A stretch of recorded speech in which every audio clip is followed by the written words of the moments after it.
nanti bakal ada saudara-saudaraku itu, kelompok-kelompok dari orang Islam itu yang dihalau dari telaga. Sebagaimana onta tersesat itu dihalau dari telaga. Jadi orang kalau punya onta, dia mau kasih minum ke telaga, terus ada onta orang lain datang, itu diusir. Karena bukan tempat dia ini. Diusirlah karena telaganya onta itu. Akan terjadi itu. Dan ketika dihalau, Rasul sallallahu alaihi wasallam mengatakan, "Unadihim ala haluma." Ketika mereka diusir, Rasul tahu tuh ada bekas wudhu tuh. Mereka orang-orang Islam. Nabi memanggil mereka, "Ayo ke sini," kata dia. Dan dalam riwayat lain Rasul mengatakan, "Ummati, umatku mereka." Apa kata fayuqal, para malaikat mengatakan kepada Nabi, "Innahum qad baddalu ba'da."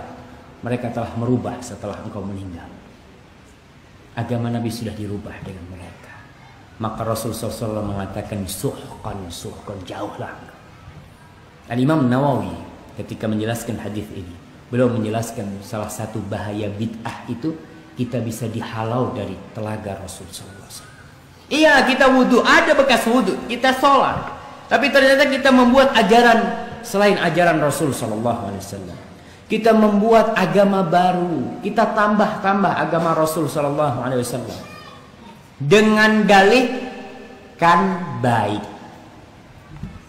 Dalihnya itu kan baik, ini kan baik. Jadi ada hadis lain yang berbunyi, akan datang orang-orang yang aku kenal ke haud. Mereka datang. Lalu mereka ditarik oleh malaikat, dimasukkan, mau dilempar ke api neraka. Kata Nabi SAW, "Ya Allah, wahai Tuhanku, ini sahabat-sahabatku. Aku mengenal mereka nih. Pernah beriman padaku." Kata para malaikat, Allah menjawab ya, melalui malaikat, maka malaikat berkata, "Hai Muhammad, sesungguhnya engkau tidak tahu apa yang mereka lakukan sepeninggalmu." Ya. Dalam riwayat lain, engkau tidak tahu apa yang mereka telah rubah dari ajaranmu.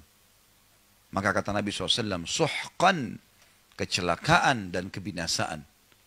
Siapa yang mengubah ajaran yang sudah aku ajarkan sepeninggalku. Ya, seperti banyak orang sekarang, subhanallah, kalau diingatkan, jangan, Rasulullah tidak buat, nggak apa-apa. Ya sudah, nggak apa-apa, terserah. Tanggung jawab loh. Gitu kan. Nggak mau dinasihatin, tetap mengotot. Oh, ini garis keras lah, ini wahabi lah, ini apalah. Oke lah, terserah, buat saja. Gitu kan.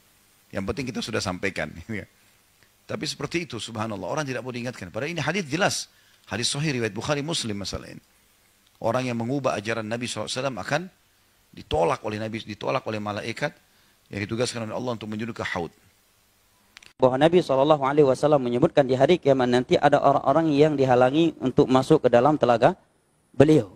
Yang sebagian mereka, kata Nabi SAW, saya kenal mereka. Begitu saya ingin menarik, membawa mereka ke dalam telagaku haud, maka dilarang. Mereka dilarang untuk masuk ke dalamnya. Aku pun berkata, ya Allah, mereka adalah umatku. Mereka adalah umatku. Dalam sebuah riwayat yang lain, mereka adalah sahabatku. Mereka adalah sahabatku.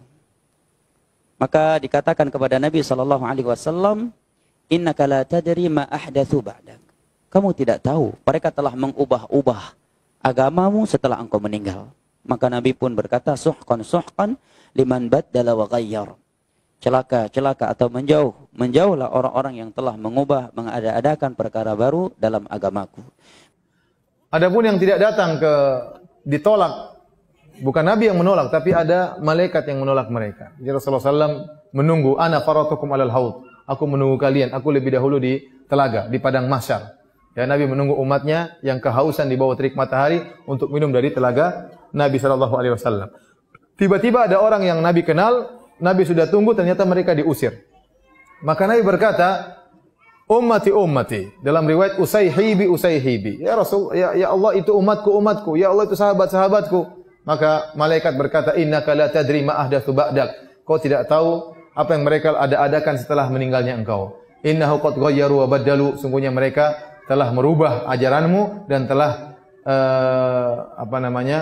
mengganti ajaranmu. Ya. Jadi siapakah yang tertolak dari telaga Nabi SAW? Di antaranya orang-orang yang murtad. Ya. Di antaranya kata para ulama, orang yang merubah ajaran Nabi, yang melakukan bid'ah-bid'ah yang besar seperti bid'ah Qadariyah, bid'ah Khawarij, bid'ah Syiah dan yang lainnya. Ya. Ini dijelaskan oleh Al-Qurtubi, yaitu yang dimaksud mereka adalah orang-orang yang melakukan bid'ah-bid'ah akidah yang benar-benar anggap merubah ajaran Nabi Shallallahu Alaihi Wasallam. Ya, mereka tertolak dari telaga Nabi Shallallahu Alaihi Wasallam karena mereka tidak puas dengan ajaran Nabi. Mereka mengadakan apa? Perubahan. Ya. Atau ajaran Nabi tidak sesuai dengan logika mereka, maka mereka tidak terima ajaran Nabi Shallallahu Alaihi Wasallam. Ada lagi yang bertanya?